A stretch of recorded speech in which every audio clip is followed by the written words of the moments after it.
당신에게 묻고 싶습니다. 당신은 지금 이 세계가 진짜라고 느끼시나요? 우리가 눈으로 보는 모든 것, 마음으로 붙잡은 모든 감정, 그것들은 정말 실체가 있을까요? 부처님은 이 세상을 환이라 불렀습니다. 그 말씀의 의미는 한 수행자와의 기이한 만남을 통해 더 분명해집니다. 지금 바로 한 편의 이야기를 들려드리겠습니다. 한 젊은 수행자가 있었습니다. 그는 출가한 지 얼마 되지 않았지만 매우 총명했고 경전도 빠르게 외웠으며 부처님의 말씀을 누구보다 충실히 따르려 했습니다. 그러나 그는 마음의 평화를 느끼지 못했습니다. 경전을 외울수록, 수행이 깊어질수록 마음은 오히려 더 조급해졌습니다. 어느 날 그는 깊은 산 중에서 수행 중이던 중 숲속에 나타난 아름다운 여인을 보게 됩니다. 그녀는 아무 말 없이 다가와 꽃잎 하나를 건네고 조용히 미소 지으며 사라졌습니다. 그 순간 수행자의 마음에는 한 생각이 생겼습니다. 그 미소는 지금까지 내가 느껴보지 못한 따뜻함이었다. 이후 그는 매일같이 그 여인을 다시 보기를 기다렸습니다.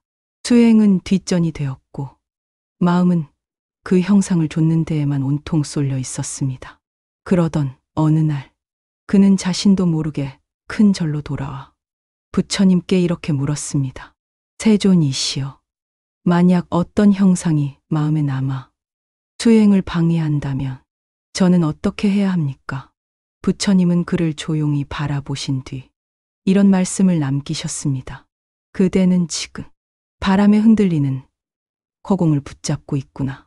그 형상은 실제하지 않는 허상이며 그대의 갈망이 만든 그림자에 불과하다.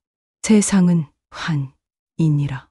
그러나 그 환 속에서 진실을 보고자 하는 자는 반드시 먼저 자기의 투영을 알아야 한다.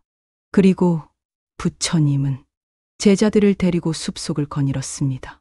그 숲은 바로 젊은 수행자가 여인을 보았던 그 장소였습니다.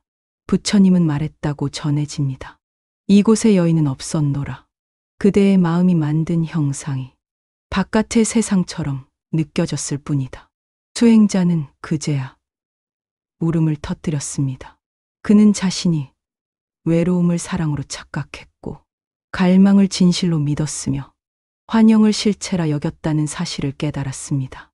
그날 이후 그는 세상 모든 형상을 바라볼 그 속에 숨은 마음의 그림자를 먼저 보기 시작했습니다. 그렇게 그는 처음으로 고유한 수행의 첫걸음을 내디뎠다고 전해집니다. 부처님은 세상을 환이라 부르셨습니다. 그것은 냉소도 부정도 아닙니다. 오히려 그 속에는 우리가 고통으로부터 자유로워질 수 있는 가장 따뜻한 자비의 문장이 담겨 있습니다.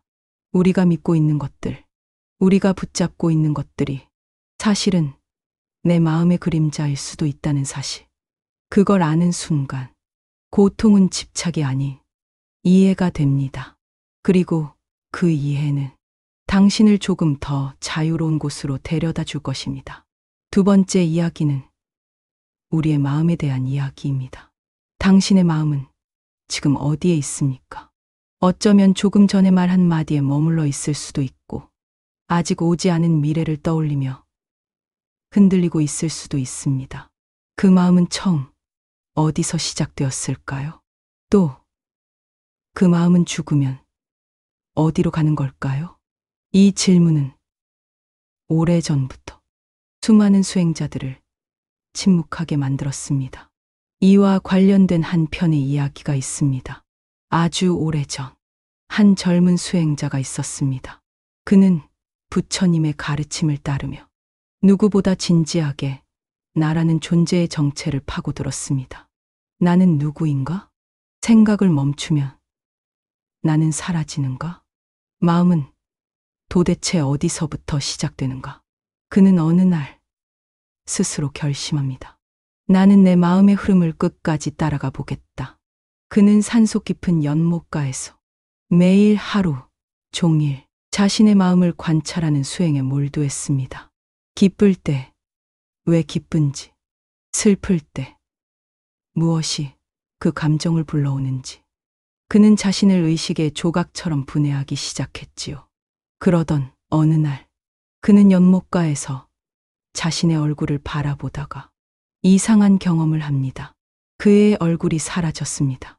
물속에서 흔들리던 그림자는 점점 흐려지더니 마침내 어떤 형상도 어떤 나도 보이지 않게 되었던 것이죠. 그는 그 순간 공포에 사로잡힙니다. 내가 사라지는 건가? 이게 해탈이 아니라 소멸이라면 그는 산을 내려와 곧장 부처님께 달려가 그 경험을 말합니다. 부처님은 조용히 미소 지으시고 이렇게 말씀하셨습니다. 그대가 본 것은 사라진 게 아니다. 그대가 사라졌기에 그대는 비로소 모든 것을 볼 수 있었던 것이다. 마음은 하나의 고정된 실체가 아니니라. 그것은 원인과 조건에 따라 일어나는 하나의 흐름이요, 움직임이요, 물결이다. 그 흐름을 바라볼 수 있을 때 비로소 우리는 그 흐름에 휘둘리지 않게 된다. 그 이후 젊은 수행자는 더 이상 나를 찾으려 애쓰지 않았습니다. 대신 매 순간 떠오르는 감정, 생각, 기억, 그것들을 잠시 머물다 가는 바람처럼 바라보는 법을 배워갔습니다. 그리고 어느 날 그도 모르게 자신의 마음이 고요해졌다는 것을 느낍니다. 그는 그 순간 이렇게 중얼거렸다고 합니다. 마음은 나의 것이 아니었다. 나는 단지 그 마음의 일부였을 뿐이었다. 부처님은 말씀하셨습니다. 마음은 물결이다. 물결이 나는 누구인가를 묻는다면 대답은 고요한 물 아래 있을 것이다. 오늘도 당신의 마음은 흐릅니다. 어떤 감정은 흔들리고 어떤 생각은 머물고 또 어떤 기억은 사라지겠지요. 하지만 그 모든 흐름을 조용히 바라보는, 지켜보는 자가 있다면 당신은 이미 길 위에 서 있는 사람입니다. 부처님은 세상을 환이라고 말하셨습니다. 마음조차 환이라고 하셨습니다. 하지만 그 모든 환상 속에서도 꺼지지 않는 지켜보는 자, 고요한 깨달음의 가능성, 우리 안에 늘 있었습니다. 형상은 흐릅니다. 마음도 흐릅니다. 그러나 그 흐름을 바라보는 순간 당신은 이미 그 너머에 닿아 있습니다.